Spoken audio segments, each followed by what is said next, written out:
صدق اللہ العلی العظیم. درود شریف پڑھیے. اللہم صل علی سیدنا مولانا محمد معدن الجود والکرم وآلہ وصحبہ وبارک وسلم صلاۃ وسلاما علیک یا رسول اللہ. صلاۃ والسلام علیک یا حبیب اللہ وعلی آلک واصحابک یا رحمۃ للعالمین. حمد و صلاۃ کے بعد آیات کریمہ جو آپ حضرات کے سامنے تلاوت کی ہیں ان کا ترجمہ بیان کرنے سے پہلے میں ان کا شان نزول آپ حضرات کے سامنے پیش کرتا ہوں. وما توفیقی الا باللہ العلی العظیم. میرے بزرگوں اور دوستوں، یہ آیتیں امیر المومنین و امام المتقین خلیفہ رسول، خلیفہ اول، خلیفہ برحق، افضل البشر بعد الانبیاء بالتحقیق سیدنا صدیق اکبر رضی اللہ تعالیٰ عنہ کی شان میں اتری ہے. آپ کو اللہ تعالیٰ نے وہ درجہ مرتبہ عطا فرمایا ہے کہ اہل سنت و جماعت کا یہ مذہب ہے کہ انبیاء و مرسلین کے بعد آپ اللہ تعالیٰ کی ساری مخلوق میں افضل ہیں. تمام صحابہ کرام رضوان اللہ تعالی علیہم اجمعین سے آپ افضل ہیں. آپ کے اندر اس قدر خصائص، کمالات اور کرامات تھی، یعنی اللہ تعالیٰ نے آپ کو اتنی بزرگیاں، اتنی خصوصیتیں عطا فرمائی تھی کہ اتنی خصوصیتیں حضور علیہ الصلوۃ والسلام کی امت میں کسی اور کو نصیب نہیں ہوئی. اس حدیث پاک سے آپ اندازہ فرما لیجئے. ایک دن نبی کریم علیہ الصلوۃ والسلام نے فرمایا کہ ایمان کی 360 خصلتیں ہیں. ایمان کی 360 خصلتیں ہیں، جس کے اندر ایک بھی خصلت ہوگی آخر اس کی بخشش ہو جائے گی. یعنی اس کو بدعملی کی سزا ملے گی مگر آخر اس کی بخشش ہو جائے گی. حضرت ابوبکر صدیق رضی اللہ تعالیٰ عنہ بھی خدمت اقدس میں حاضر تھے تو انہوں نے عرض کیا یا رسول اللہ صلی اللہ علیہ یا حبیب اللہ، 360 خصلتوں میں سے میرے اندر کتنی ہیں؟ حضور علیہ الصلوۃ والسلام نے فرمایا ابو بکر تیرے اندر 360 ہی موجود، تیرے اندر 360 ہی موجود ہیں. ان 360 خصلتوں میں سے صرف ایک خصلت کا آج میں آپ حضرات کے سامنے بیان کر رہا. حضرت ابو بکر صدیق رضی اللہ تعالیٰ عنہ اللہ تعالیٰ کی راہ میں بڑی خوشی سے اور بڑی محبت سے، یعنی دل تنگ ہو کر نہیں بلکہ بڑی خوشی اور محبت سے اللہ کی راہ میں مال خرچ کیا کرتے تھے. بہت مرتبہ آپ نے اللہ تعالیٰ کی راہ میں مال دیا. 12 غلام آپ نے خرید کر اللہ تعالیٰ کے لیے آزاد کیے. جس غلام کے متعلق آپ سنتے کہ وہ مسلمان ہو گیا ہے اور اس کا مالک اس پر صرف اس لیے مظالم کر رہا ہے کہ وہ مسلمان کیوں ہوا ہے، آپ اس غلام کو خرید کر آزاد فرما دیتے تاکہ یہ ظلم و ستم سے نجات پا جائے.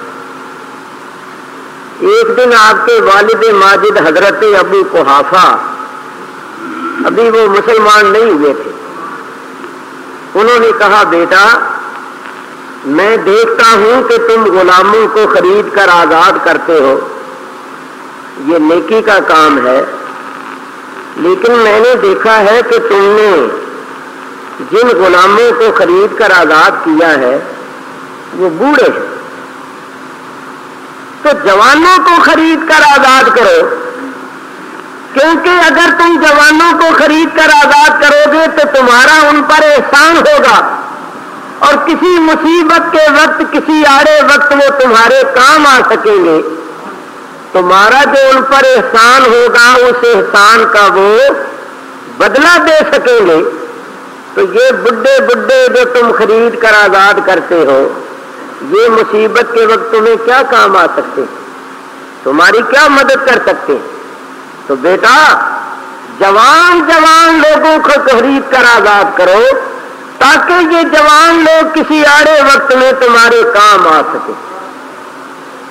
تو آپ نے ارشاد فرمایا کہ ابا جان میں جو ان غلاموں کو خرید کر آزاد کرتا ہوں اس سے میرا مقصد ہرگز یہ نہیں ہے کہ یہ کسی وقت میرے کام آئے، میری مدد کریں اور میرے اس احسان کا کوئی بدلہ مجھ کو دے. میرا یہ مقصد ہی نہیں ہے. میرا تو مقصد ہے اللہ اور اللہ کے رسول کی رضا. میں بدلہ لینے کے لیے یہ کام نہیں کرتا اور میں کوئی ان پر احسان نہیں کرتا، بلکہ یہ اللہ تعالیٰ کا مجھ پر احسان ہے کہ اس نے مجھے یہ توفیق عطا فرمائی. چنانچہ آپ کے اس اخلاص کی تصدیق خود اللہ تبارک و تعالیٰ نے فرمائی. جب آپ نے سیدنا بلال حبشی رضی اللہ تعالیٰ عنہ کو خرید کر آزاد کیا، ان 12 غلاموں میں ایک حضرت سیدنا بلال حبشی بھی ہے. یہ حضرت بلال جو تھے یہ امیہ بن خلف کے غلام تھے، اور امیہ بن خلف حضور علیہ الصلوۃ والسلام کا بڑا دشمن تھا. اتنا بڑا دشمن تھا کہ نبی کریم علیہ الصلوۃ والسلام کا نام سننا بھی گوارا نہیں کرتا تھا. اور خدا تعالیٰ کی شان بے نیازی کے بھی قربان جائیں، اللہ تعالیٰ عجیب عجیب جلوے دکھاتا ہے. جتنا بڑا وہ حضور علیہ الصلوۃ والسلام کا دشمن تھا اتنا ہی بڑا اللہ تعالیٰ نے اس کے گھر میں حضور کا عاشق بھیج دیا. کیوں؟ اگر اس کے گھر میں حضور علیہ الصلوۃ والسلام کے عاشق کے عشق اور محبت کا مظاہرہ نہ ہوتا تو اس کی بہت زیادہ عداوت کا پتہ نہ چلتا، اور اگر وہ عداوت اور دشمنی کا مظاہرہ نہ کرتا تو ادھر عشق اور محبت کا پتہ نہ چلتا. یہ اللہ تعالیٰ کی حکمت ہے کہ اللہ تعالیٰ نے متضاد قوتوں کو پیدا کیا ہے تاکہ پہچان ہو جائے. علامہ اقبال مرحوم نے اسی واسطے ایک شعر کہا، فرماتے ہیں موسیٰ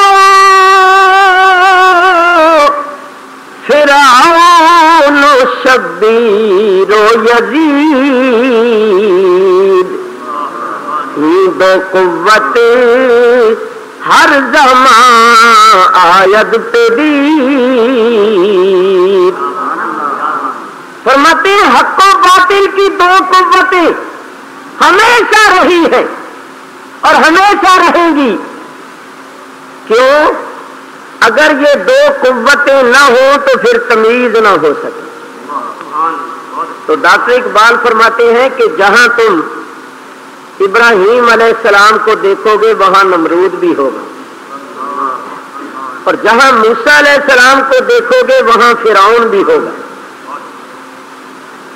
جہاں حضور محمد الرسول اللہ صلی اللہ علیہ وسلم کو دیکھو گے وہاں ابو جہل بھی ہوگا، جہاں سیدنا بلال حبشی رضی اللہ تعالیٰ عنہ کو دیکھو گے وہاں امیہ بن خلف بھی ہوگا، اور جہاں سیدنا امام حسین رضی اللہ تعالیٰ عنہ کو دیکھو گے وہاں یزید بھی ہوگا۔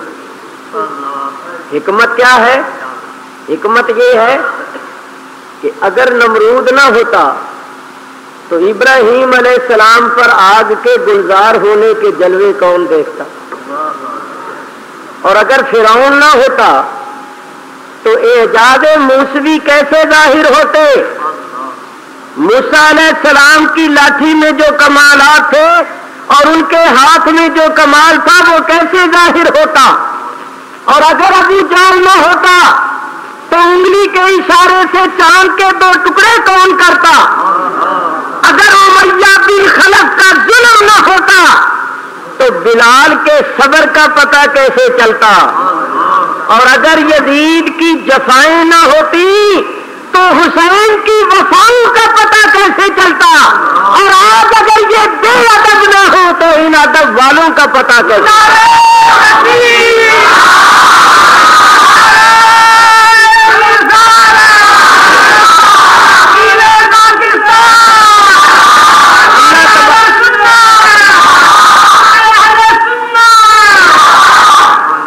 جمعے کا وقت بہت تھوڑا ہے، نعرے کم لگائیں، ویسے میں نعروں کا منکر نہیں ہوں، وقت بہت تھوڑا ہے۔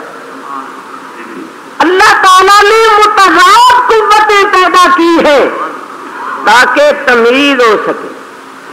دن نہ ہوتا تو رات کا پتہ نہ چلتا، رات نہ ہوتی تو دن کا پتہ نہ چلتا، کفر نہ ہو تو ایمان کا پتہ نہ چلے، ایمان نہ ہو تو کفر کا پتہ نہ چلے۔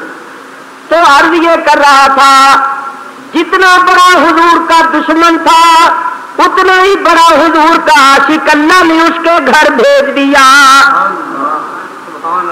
اب عاشق کا تو کام یہ ہے کہ وہ دم دم اپنے محبوب کا نام جپتا ہے، عاشق کا تو کام ہی یہی ہے کہ معشوق کا محبوب کا ذکر کرنا۔ خود حضور علیہ الصلوۃ والسلام فرماتے ہیں من احب شیئا اکثر ذکرہ، جو جس کو زیادہ محبوب رکھتا ہے وہ اس کا ذکر بھی زیادہ کرتا ہے۔ تو حضرت بلال دم دم حضور علیہ الصلوۃ والسلام کا نام لے۔ امیہ بن خلف نے کہا بلال غلام ہے تو میرا اور نام جپتا ہے میرے دشمن کا، مجھے یہ گوارا نہیں ہے، خبردار آئندہ میں تمہارے منہ سے ان کا نام نہ سنوں۔ تو حضرت بلال نے فرمایا امیہ اب تو ان کا نام ان کا ذکر میرے جسم کے روئے روئے میں، میرے جسم کے خون میں، میرے جسم میں، میری روح میں اس طرح سرایت کر چکا ہے کہ ان کا ذکر ہی میرا سرور ہے، ان کا ذکر ہی میرے دل کا چین اور قرار ہے، اور ان کا ذکر ہی میری روح کی غذا ہے۔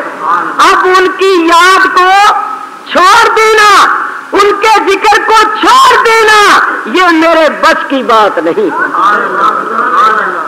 اس نے کہا اچھا یہ بات ہے تو پھر میں دیکھوں گا آئندہ تم میرے سامنے اس کا نام کس طرح لیتے۔ مگر عاشق کہاں رکتا تھا، حضرت بلال حضور کا نام لیتے، کلمہ پڑھتے، امیہ بن خلف نے ظلم کرنا شروع کر دیا۔ تفصیل کے ساتھ بیان نہیں کروں گا، وقت مختصر، اتنے مظالم کیے، کوئی ظلم و ستم نہیں تھا جو آپ پر نہیں کیا گیا۔ موٹی موٹی باتیں سنو، ڈنڈوں سے آپ کو اتنا مارتا پیٹتا کہ مارتے مارتے تھک جاتا اور پھر بیٹھ جاتا اور کہتا میں نے تجھے اس لیے نہیں چھوڑا کہ مجھے کوئی تجھ پر ترس آ گیا، نہیں میں تھک گیا ہوں، میرے بازو شل ہو گئے ہیں، ذرا تھوڑی دیر دم لے لوں، ذرا سستا لوں، پھر تجھے ماروں گا۔ اتنا مارتا کہ جسم پر نشان پڑ جاتے، مگر حضرت بلال فرماتے امیہ تیرے بازوؤں میں قوت ختم ہو جائے گی، تیرے ڈنڈے ٹوٹ جائیں گے، تو مار مار کے میری ہڈی پسلی توڑ سکتا ہے مگر میری زبان سے ان کا ذکر اور میرے دل سے ان کی یاد نہیں چھین سکتا۔ یہ وہ نشہ نہیں جسے ترشی اتار، اس پر ہی بس نہیں، وہ ظالم آپ کو رسیوں کے ساتھ باندھ دیتا، جکڑ دیتا اور رسیاں لونڈوں کے ہاتھ میں دے دیتا، وہ آپ کو گلیوں بازاروں میں گھسیٹتے پھرتے۔ گھسیٹنے والے یہ نہیں دیکھتے تھے کون سی کروٹ نیچے ہے اور کون سی کروٹ اوپر ہے، کیا کچھ جسم میں چبھ رہا ہے اور کیا کچھ راستے میں آ رہا ہے جس کے اوپر سے بلال کو گزرنا پڑتا ہے۔ اس حالت میں بھی حضرت بلال کہتے اللہ احد ورسولہ احمد، اللہ کا نام لیتے، سرکار دو عالم کا نام لیتے، اس حالت میں بھی کہتی اشہد ان لا الہ الا اللہ واشہد ان محمد رسول اللہ۔ اس پر بھی بس نہیں، دہکتے ہوئے انگارے، تنور میں سے جلتی ہوئی بالو، ریت جو آگ ہی آگ ہوتی، جس میں دہکتے ہوئے انگارے بھی ہوتے، وہ زمین کے اوپر تہ لگا کر اور آپ کو ننگا کر کے اوپر لٹا دیتا اور سینے پر بھاری بھاری پتھر رکھ دیتا کہ کروٹ نہ بدل، یہاں تک کہ وہ دہکتے ہوئے انگارے، جلتی ہوئی راکھ آپ کے جسم مبارک کے نیچے ٹھنڈی ہو جاتی، جلد جل جاتی، چربی پگھلتی، مگر آپ اس حالت میں بھی صبر و استقلال کا مظاہرہ کرتے اور اللہ کے حبیب کا نام لیتے۔ اور اس حالت میں زبان حال سے آپ کیا کہتے تھے؟ فرماتے تھے دشمن کی سختیاں مجھے منظور ہیں مگر یا رسول اللہ یا حبیب اللہ، دشمن کی سختیاں مجھے منظور ہیں مگر، دشمن کی سختیاں مجھے منظور ہیں مگر، اتنا ضرور ہو کہ تجھے بھی خبر رہے، اتنا ضرور ہو کہ تیری بھی نظر رہے، یا رسول اللہ اتنا ضرور ہو کہ تیری بھی نظر رہے۔ اللہ اکبر! دیکھو عاشق کے صبر و استقلال کا عالم دیکھو، عاشق نہیں گھبرایا، عاشق نے عشق و محبت کی راہ میں آنے والی تکلیفوں اور مصیبتوں کو برداشت کرنا شروع کیا ہوا ہے، کسی کمزوری کا مظاہرہ نہیں کیا۔ ارے ایسا عشق، ایسا استقلال ظاہر کیا کہ معشوق بے قرار ہو گیا، محبوب بے قرار ہو گیا۔ حضور علیہ الصلوۃ والسلام نے ارشاد فرمایا، اپنے صحابہ سے فرمایا، بھائی کوئی میرے بلال کا چارہ کرو، اب تو ہم سے سنا نہیں جاتا، اب تو ہم سے برداشت نہیں ہوتا، امیہ کا ظلم و ستم تو حد سے بڑھ گیا ہے، بھائی کوئی ہمارے بلال کا چارہ کرو۔ ہمارے حضرت صاحب فرمایا کرتے تھے بلبل، کہ حضرت بلال حضور کی بلبل، بلبل بھی چہکتی ہے نا، تو یہ بھی اذان دیتے تھے نا۔ فرمایا بھائی ہمارے بلال کا کوئی چارہ کرو، امیہ کا ظلم و ستم تو حد سے بڑھ گیا ہے۔ دیکھو مار پڑتی ہے بلال کو، ڈنڈے پڑتے ہیں بلال کے جسم پر، دہتے ہوئے انگاروں پر لٹایا جاتا ہے بلال کو، مگر تکلیف ہوتی ہے سرکار دو عالم علیہ السلام، کیوں نہ ہو۔ اللہ تعالیٰ ارشاد فرماتا ہے عزیز علیہ ما عنتم، تمہارا مصیبت میں پڑ جانا، مشقت میں مبتلا ہو جانا میرے رسول پر گرا اور ناگوار گزرتا ہے۔ دوسرے لفظوں میں یوں کہو کہ اللہ فرماتا ہے تکلیف مصیبت تمہیں آتی ہے اور درد میرے حبیب کو ہوتا، تکلیف تم پر آتی ہے اور پیر میرے حبیب کو ہوتی ہے۔ فرمایا بھائی کوئی بلال کا چارہ کرو۔ حضرت سیدنا صدیق اکبر رضی اللہ تعالیٰ عنہ نے سنا، اسی وقت عزم اور ارادہ کر لیا کہ آج شام سے پہلے پہلے بلال کو خرید کر آزاد کرنا ہے، چاہے کتنی قیمت دینی پڑے، کیونکہ رسول اللہ نے فرمایا کوئی میرے بلال کا چارہ کرو۔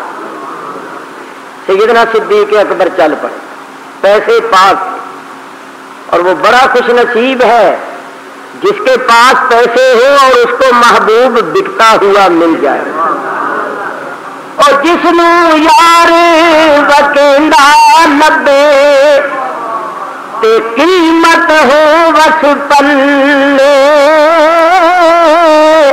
اس دے جیب نہ قسمت والا، اس دے کرم سولے۔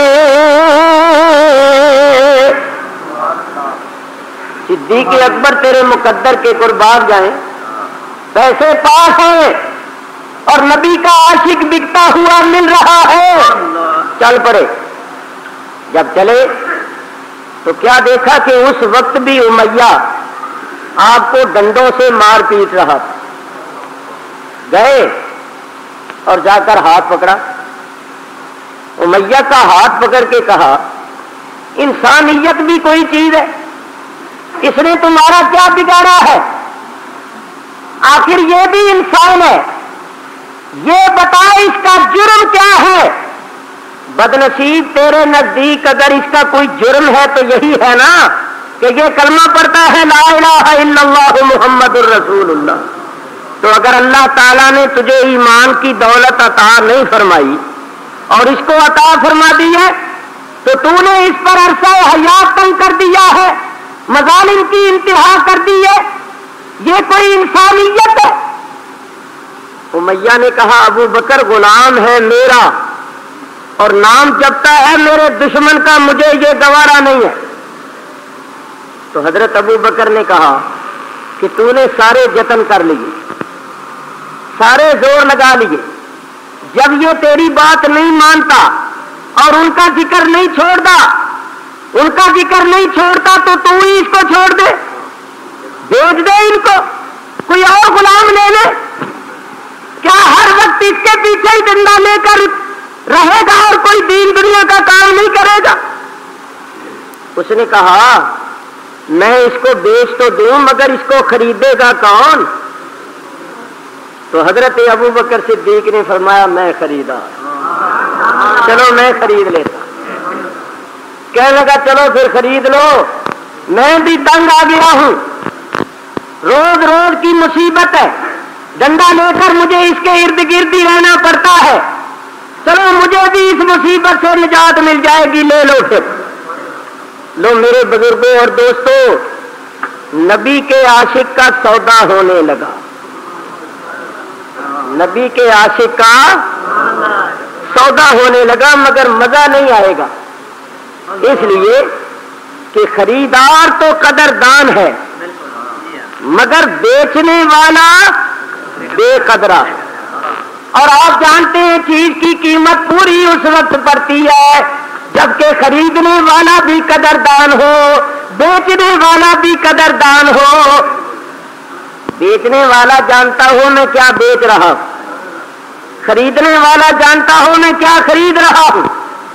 اگر دونوں میں ایک بھی بے قدرہ ہو تو چیز کی قیمت پوری نہیں پڑتی، اور اگر خدا نہ خواستہ دونوں ہی بے قدرے ہوں تو پھر تو وہی حال ہوتا ہے جو حضرت یوسف علیہ السلام کا ہوا، اور بیچنے والے بھائی بھی بے قدرے اور خریدنے والے قافلے والے بھی بے قدرے، تو انہوں نے بیچ دیا۔ بے قدرے بھائیوں نے بیچ دیا، کتنے کا بیچا؟ اللہ تعالیٰ ارشاد فرماتا ہے وَشَرَوْهُ بِثَمَنٍ بَخْسٍ دَرَاهِمَ مَعْدُودَةٍ وَكَانُوا فِيهِ مِنَ الزَّاهِدِينَ۔ انہوں نے چند کھوٹے درہموں کے عوض یوسف علیہ السلام کو بیچ دیا۔ کیوں؟ اللہ تعالیٰ ارشاد فرماتا ہے وَكَانُوا فِيهِ مِنَ الزَّاهِدِينَ، وہ یوسف علیہ السلام کے معاملے میں بڑے بے رغبت تھے، ان کو کوئی رغبت، کوئی دلچسپی، کوئی لگاؤ نہیں تھا۔ لیجیے صاحب، یوسف جیسا محبوب بھائی اور بے قدرے بھائیوں نے کتنے میں بیچا؟ 18 یا 20 درہم تھے، وہ بھی کھوٹے، وہ بھی کھوٹے۔ اور کس طرح بیچا؟ کہنے لگے خرید لو، انہوں نے کہا خریدے کیا، ہمارے پاس پیسے ہی نہیں۔ کہیں گے دیکھو تو صحیح، جیبوں میں ہاتھ تو ڈالو۔ انہوں نے کہا دیکھیں کیا، ہاتھ کیا ڈالیں، ہمیں اپنے جیبوں کی اچھی طرح خبر ہے۔ انہوں نے کہا دیکھو تو صحیح، ہاتھ تو مارو۔ سب نے اپنی اپنی جیبوں میں ہاتھ مارے تو یہ 18 یا 20 چونیاں نکلی۔ انہوں نے کہا یہ اس لیے رہ گئی ہے کہ یہ کھوٹی ہے، ان کو بازار میں لیتا کوئی نہیں، اس لیے جیبوں میں یہ رہ گئی ہیں، تو ان کا ہونا نہ ہونا ایک برابر، کیونکہ یہ تو کھوٹی ہے۔ اور بے قدرے بھائیوں نے کہا چلو یہ ہی دے دو۔ ایک بزرگ فرماتے ہیں او کھوٹی دمی بیچ دتو نے، کھوٹی دمی بیچ دتو نے تے او بھی زور دگانے، او جنہ یوسف کھوہ وچ سٹیا او کی قدراں جانے۔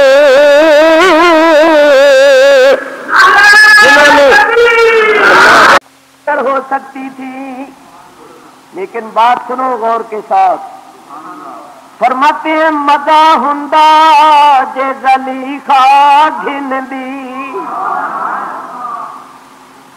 تب پتہ چلتا یوسف علیہ السلام کی قیمت کیا ہے۔ مزہ ہندا جے زلیخا گھن دی تے من پوچھ دی یعقوب، اور یوسف علیہ السلام کی قدر و قیمت کا پتہ اس وقت چلتا جبکہ بیچنے والے ہوتے یعقوب علیہ السلام اور خریدنے والی ہوتی زلیخا، دونوں قدردان ہوتے۔ جے یعقوب کریندا قیمت تے لین زلیخا آندی، جان دیندیو اکے دیداروں تے او بھی قبول نہ پیندی۔ اللہ اکبر۔ میرے دوستو، چیز کی قدر و قیمت اس وقت پڑتی ہے جب دونوں قدردان ہو. دعا کرو اللہ بے قدروں کے ہتھے نہ چڑھائے، اللہ کسی کو بے قدروں کے ہتھے نہ چڑھائے. لو نبی کے عاشق کا سودا ہونے لگا، مگر میں پہلے کہہ چکا ہوں کہ مزہ نہیں آئے گا، لطف نہیں آئے گا، اس لیے کہ خریدار تو قدردان ہے، بیچنے والا بے قدرہ ہے. آخر بات ہوئی، امیہ نے کہا ابو بکر تیرے پاس ایک عربی النسل گورے رنگ والا خوبصورت غلام ہے، وہ دے دے اور ساتھ 12,000 درہم دے دے. آپ نے فرمایا مجھے منظور ہے. فوراً ہاں کر دی. یہ نہیں کہا اوے ہوش کر، تیرے حواس ٹھکانے ہیں، اور تیرا حبشی میرا عربی، تیرا کالا میرا گورا، تیرا لکنت والا میرا فصیح اللسان، ساتھ 12,000 بھی مانگ رہا ہے. تجھے یہ بات کرتے ہوئے حیا نہیں آئی؟ اپنی جنس بھی دیکھ، میری جنس بھی دیکھ. بات عقل کے ساتھ کر، ہوش کے ساتھ کر. نہیں، فوراً ہاں کر دی، کیونکہ مہنگی چیز سستی ہاتھ آ رہی تھی. تو حضرت صدیق اکبر نے ہاں کر دی کہ سودا ہاتھ سے نہ نکل جائے. اللہ اکبر. سنو، حضرت ابو بکر صدیق کا ایک غلام تھا جو عربی النسل تھا عربی، رنگ بھی گورا تھا، خوبصورت بھی تھا، زبان بھی صاف تھی، مگر وہ تھا کافر. آپ اس کو وعظ نصیحت کرتے تھے، تلقین فرماتے تھے، مگر اس پر اثر نہیں ہوتا تھا. اور زبردستی تو کسی کو مسلمان بنانا جائز نہیں ہے. لا اکراہ فی الدین، دین میں زبردستی نہیں ہے. اس کے مقدر میں ایمان نہیں تھا. تو خدا کی قدرت دیکھیے کہ حضرت صدیق اکبر رضی اللہ تعالیٰ عنہ کا غلام تھا ناری، رہتا تھا نوریوں کے پاس. اور سیدنا بلال حبشی رضی اللہ تعالیٰ عنہ تھے نوری، رہتے تھے ناریوں کے پاس. تو پھر آخر کیا ہوا؟ مولانا روم رحمت اللہ تعالی علیہ مثنوی شریف میں یہ قصہ بیان کرتے ہوئے فرماتے ہیں، نوریاں مر نوریاں را طالبن اور ناریاں مر ناریاں را جاذبن. فرماتے ہیں آخر نوری کے طالب ہو گئے. تو نوریوں میں آ گیا اور ناری کا طالب ہو گیا، اور ناری نوریوں سے نکل کر ناریوں میں جا کر جذب ہو گیا. کل شیء یرجع الی اصلہ، ہر چیز اپنے اصلے کی طرف آ جاتی. حضرت ابو بکر صدیق نے پیسے بھی دے دیے، اپنا وہ عربی النسل غلام بھی دے دیا. سودا ہو گیا. جب بلال کا ہاتھ پکڑ کر لے کے چلے، امیہ کہنے لگا ابو بکر میں تو سمجھتا تھا کہ تم بڑے ہوشیار سمجھدار قسم کے تاجر ہو، آج پتہ چلا ہے کہ تمہیں تجارت میں کوئی سوجھ بوجھ نہیں ہے. آج کی تجارت میں تو تم نے بڑا دھوکہ کھایا ہے. فرمایا کیسے؟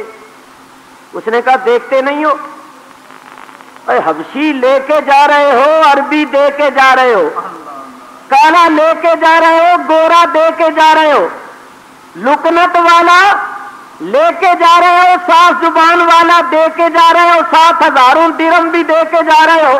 تو تم نے دھوکہ نہیں کھایا تو اور کیا ہوا؟ تو ہمارے جیسا کوئی ہوتا تو شاید ساری عمر پچھتاتا ہی رہتا تو بھائی زیادہ قیمت دے دی. لیکن حضرت صدیق اکبر نے ایسا جواب دیا، اس جواب سے سبق حاصل کرو. آپ نے ارشاد فرمایا او امیہ او بے قدرے تجھے پتہ ہی نہیں ہے تو نے کیا کچھ بیچ دیا. اوے تجھے قدر نہیں، یہ تو میں نے بڑا سستا لے لیا ہے. آج تو میں یہ عزم اور ارادہ کر کے آیا تھا کہ مجھے اپنا گھر بار بھی دینا پڑا تو دے دوں گا، مگر شام ہونے سے پہلے پہلے بلال کو خرید کر آزاد کریں،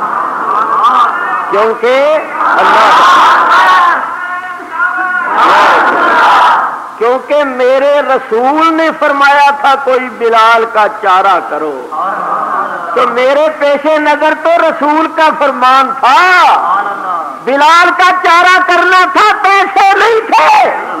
آج تو مجھے سب کچھ دینا پڑتا تو میں دے دیتا. تو سبق یوں حاصل کرو کہ ایسی بات کی کہ الٹا امیہ کو پچھتاوا لگ گیا کہ میں نے ایک دامی 12,000 کہہ دیے، 16 ہی کہہ دیتا، وہ 18 ہی کہہ دیتا، وہ 20 ہی کہہ دیتا.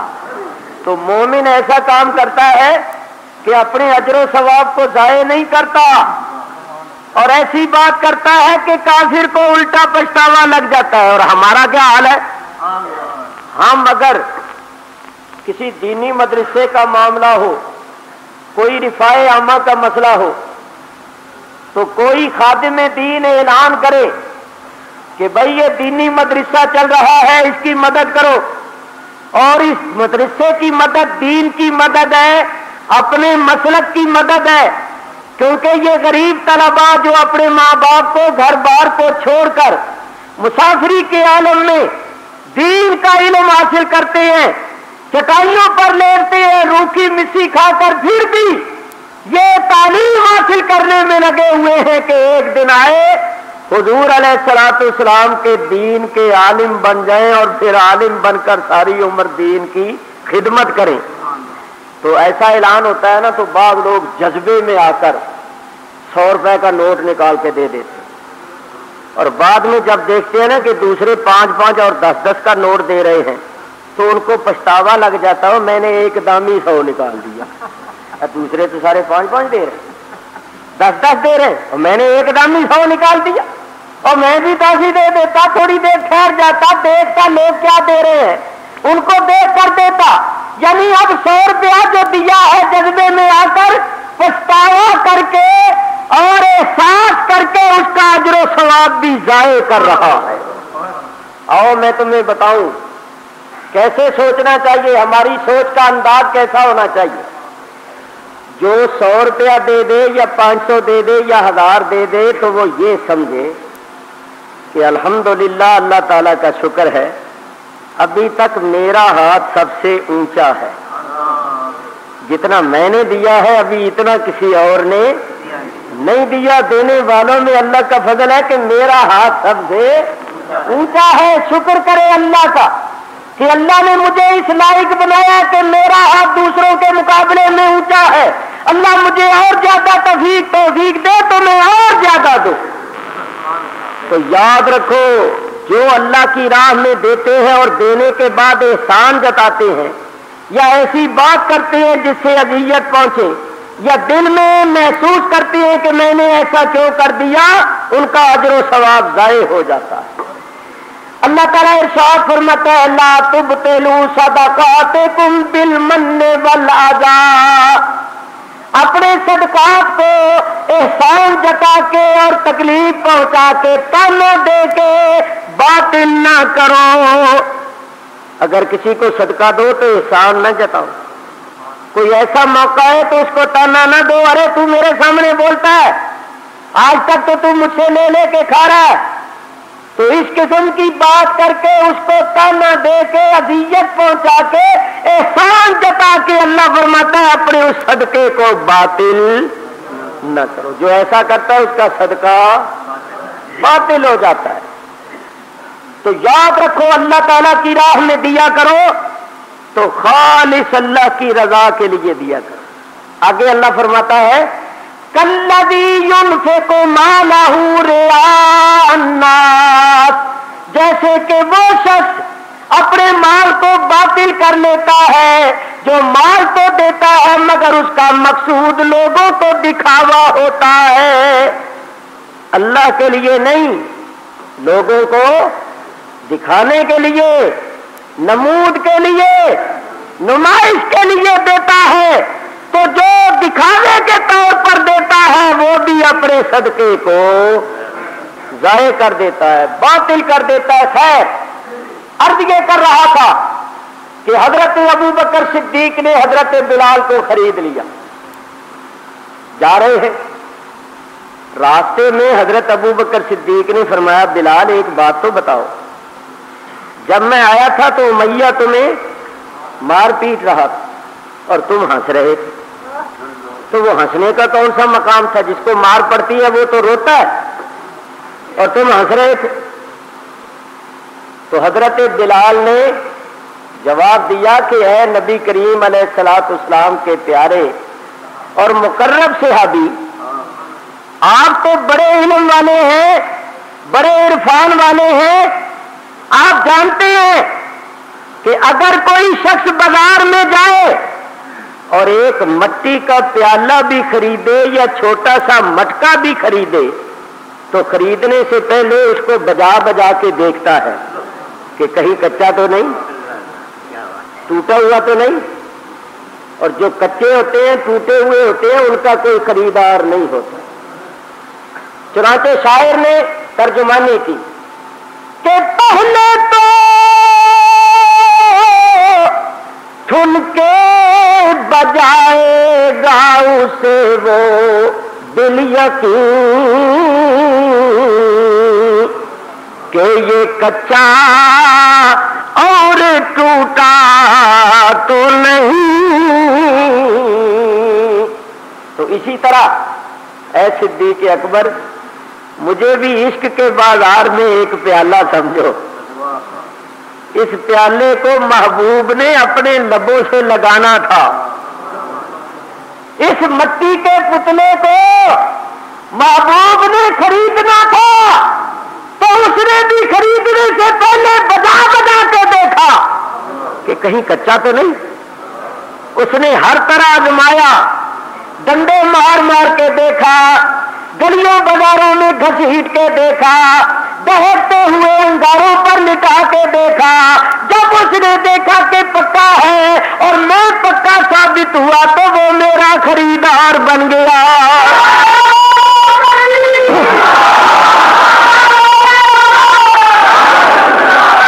اگر میں پکا نہ ہوتا تو آج تو میرا خریدار بن کے نہ آتا۔ صدیق اکبر، تیرا خریدنا یہ اللہ رسول کا خریدنا ہے۔ میں بھی ہوں مٹی کا پیالہ عشق کے بازار میں، اور آ گیا ہوں میں پسند اس دم نگاہ یار میں۔ اللہ اکبر۔ یاد رکھو، محبت کے دعوے کرنا آسان ہے، محبت والوں کو تکلیفیں مصیبتیں ضرور آیا کرتی۔ ایک شخص حضور علیہ الصلوۃ والسلام کی خدمت میں حاضر ہوا، کہیں گا یا رسول اللہ مجھے آپ سے بڑی محبت ہے۔ فرمایا ٹھیک کہتا ہے؟ یا رسول اللہ بالکل ٹھیک ہے، مجھے آپ سے بڑی محبت ہے۔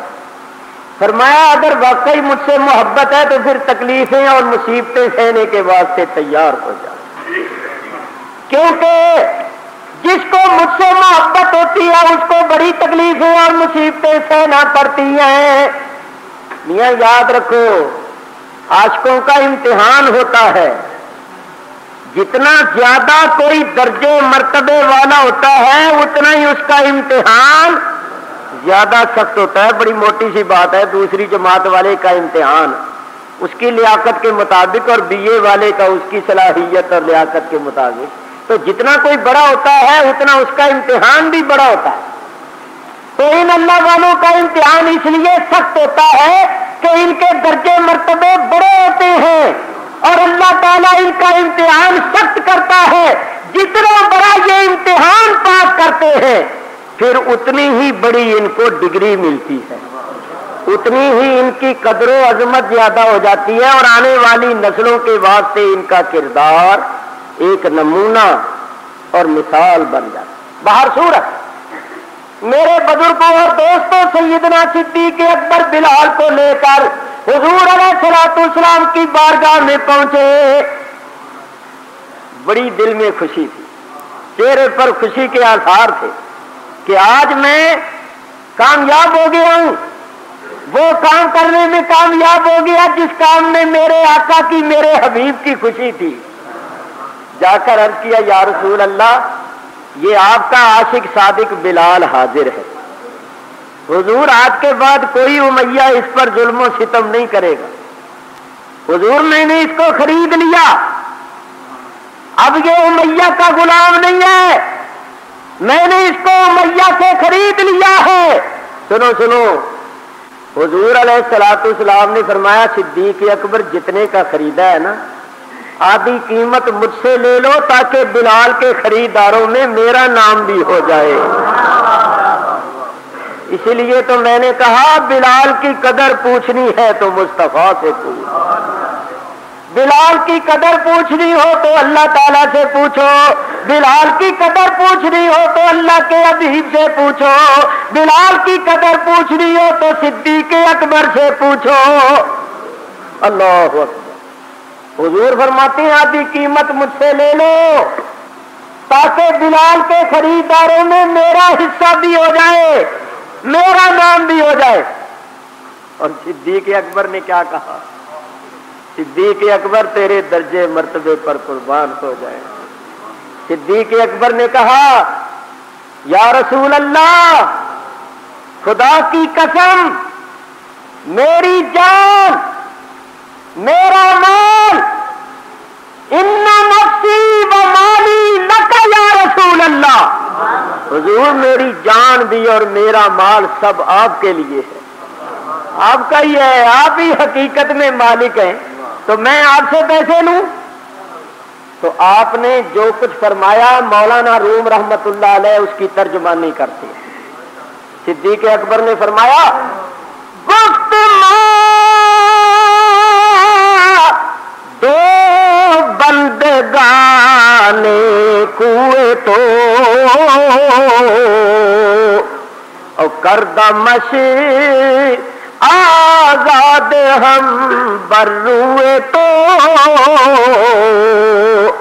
یا رسول اللہ، کیا میں اور کیا بلال ہم دونوں بندہ بارگاہ ہیں، آپ کی گلی کے، آپ کے کوچے کے غلام ہیں، حضور میں نے بلال کو اس لیے نہیں خریدا کہ اس کی قیمت وصول کروں گا۔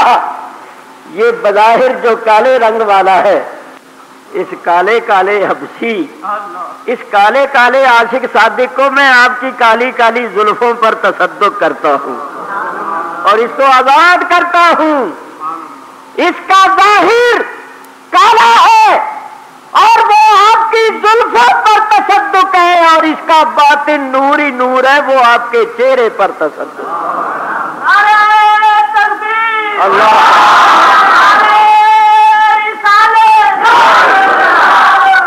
جب حضرت ابوبکر صدیق نے بلال کو خرید کر آزاد کیا تو کچھ لوگوں نے آپس میں کہا، کہنے لگے کہ ابوبکر صدیق نے ایک تو اپنا غلام دے دیا، دوسرا ہزاروں درہم دیے، تو بلال کے معاملے میں ابوبکر صدیق نے بڑا ہی مال خرچ کیا ہے، تو معلوم ایسا ہوتا ہے کہ کسی زمانے میں بلال نے ابوبکر پر ضرور کوئی احسان کیا ہوگا جس کا انہوں نے بدلہ دیا، ورنہ اتنا خرچ کون کرتا ہے۔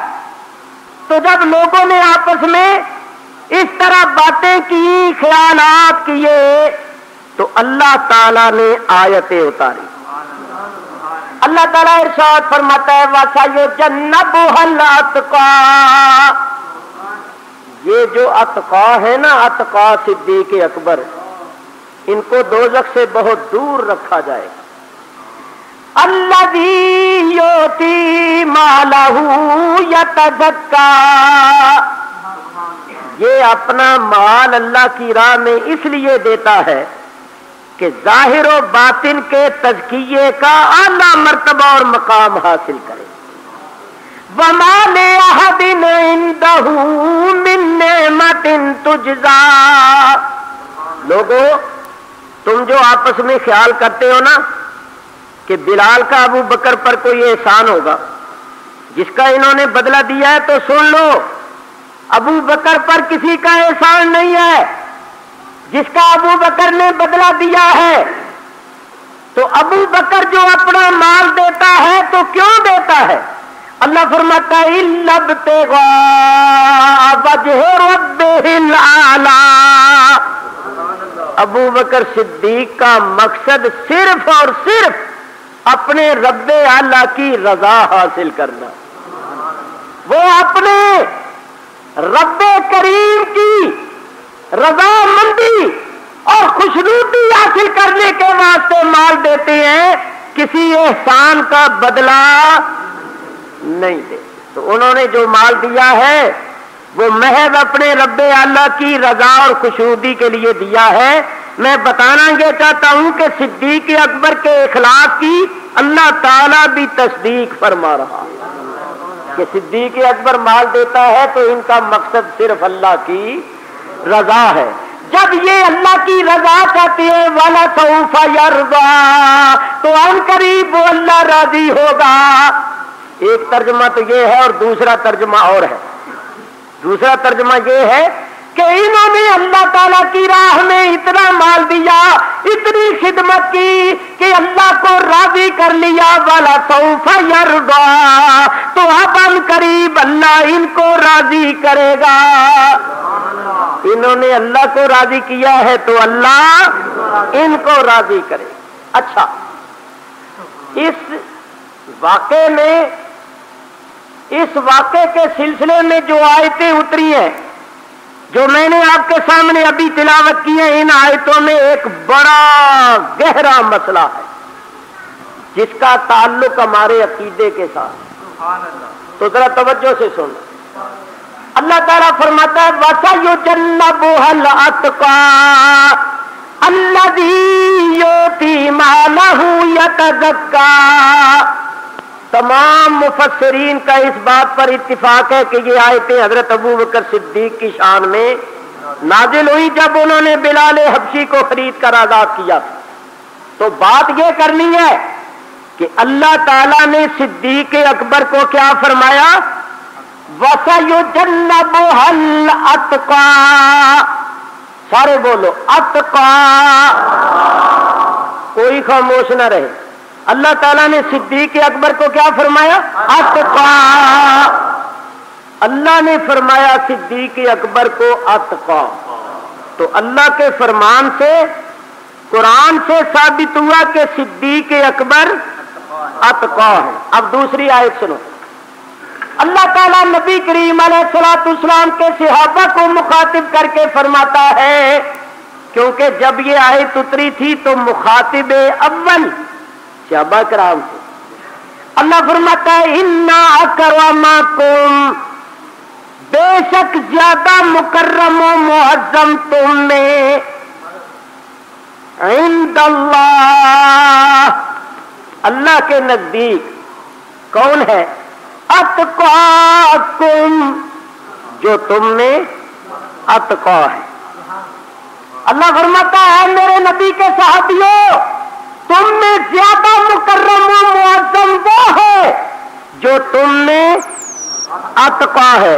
اور پہلی آیت میں اللہ تعالیٰ نے صدیق اکبر کو اتقا فرمایا، تو دونوں آیتوں کو ملانے سے نتیجہ یہ نکلا کہ صدیق اکبر اتقا ہے، اور جو اتقا ہے اللہ خود فرماتا ہے کہ وہ میرے نزدیک تم سب سے زیادہ مکرم و معظم ہے۔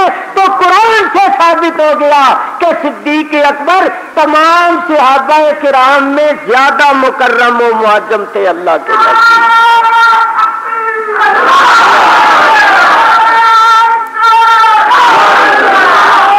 معلوم ہوا ہم اہل سنت کا جو عقیدہ ہے کہ حضرت ابو بکر صدیق تمام صحابہ میں زیادہ مکرم و معظم تھے، تو یہ عقیدہ کوئی بناوٹی عقیدہ نہیں، خود ساختہ عقیدہ نہیں ہے، بلکہ یہ عقیدہ قرآن کریم سے ثابت ہے۔ ایک بات چھوٹی سی اور کروں، وہ بھی قرآن کریم سے، صرف قرآن کریم سے حضرت ابوبکر صدیق کے فضائل ثابت کرتا رہوں تو بڑا وقت چاہیے، کیونکہ بہت سی آیتیں آپ کی شان میں اتری۔ دھیان کرو، منافقوں نے حضور علیہ الصلوۃ والسلام کی پاک بی بی پر تہمت لگائی، بڑا مشہور واقعہ ہے، ام المومنین حضرت عائشہ صدیقہ پر تہمت لگائی۔ آج بھی بہت سے لوگ جگہ جگہ کہتے پھرتے ہیں کہ مائی صاحبہ پر تہمت لگی تھی، حضور کو علم نہیں تھا، مائی صاحبہ پر تہمت لگی تھی، حضور کو علم نہیں تھا۔ اگر علم ہوتا تو آپ پریشان کیوں ہوتے؟ اگر علم ہوتا تو صاف صاف بتا دیتے کہ میری بیوی پاک ہے، تو آپ نے اپنی بیوی کو ماں باپ کے گھر میں بھیج دیا اور خود بڑے پریشان رہے، تو جب تک وحی نہیں آئی اس وقت تک آپ کو علم نہیں ہوا، اس قسم کی باتیں کرتے پھرتے۔ میرے بزرگوں یاد رکھو، یہ جو اس قسم کی باتیں کرتے ہیں، خدا کی قسم خود ان کو علم نہیں ہے، حضور کو علم۔ میں آپ کے سامنے ایک ایسی چیز بیان کرتا ہوں کہ آپ سنیں گے تو آپ کے جسم کا بال بال شہادت دے گا کہ حضور کو علم تھا۔ وقت میرے پیش نظر ہے اور دو کام بھی کرنے ہیں بڑے اہم۔ پہلے یہ بتاؤ کہ منافقوں نے جو مائی صاحبہ پر تہمت لگائی تھی تو ان کا مقصد کیا تھا؟ کوئی کام بغیر مقصد کے نہیں ہوتا، جو کام بھی کیا جاتا ہے اس کے پیچھے کوئی نہ کوئی مقصد ضرور ہوتا ہے۔ تو آخر منافقوں نے جو تہمت لگائی تھی تو ان کا کوئی مقصد تھا یا نہیں تھا؟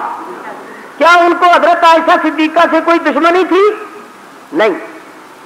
تو ان کا کیا مقصد تھا؟ اور میں مختصر طور پر عرض کروں، بات اصل میں یہ تھی کہ نبی کریم علیہ الصلوۃ والسلام نے اپنے صحابہ کو یہ تعلیم دی تھی کہ جو اللہ کا سچا نبی ہوتا ہے اس کی بیوی کبھی بدکار نہیں ہو سکتی،